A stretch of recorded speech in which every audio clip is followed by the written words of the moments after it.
halloo? Sõber, mida sa toksid seda rehvi siin? Tead üldse, kes see tüüp on või? On ta aus poiss? Uurisid ta tausta või? Guugelda!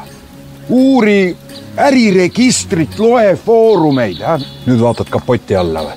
Nagu sa teaksid, milline näeb välja toimiv mootor.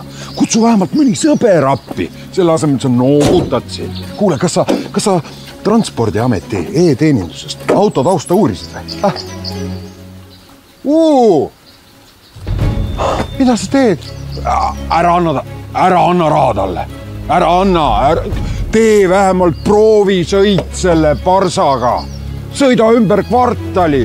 Veel parem mine maanteele. Vaata, kas see auto üldse maanteekiiruseid kannatab. Kas katus vihma peab? Kas uks tuleb lahti? Oota, mida sa... Sõlmi vähemalt kirjalik leping selle tüübiga. Oota, kuuled või? Ära mine. Oota. No näed. Läks tööle isegi. No mida ma räägin sulle? No mida ma teen?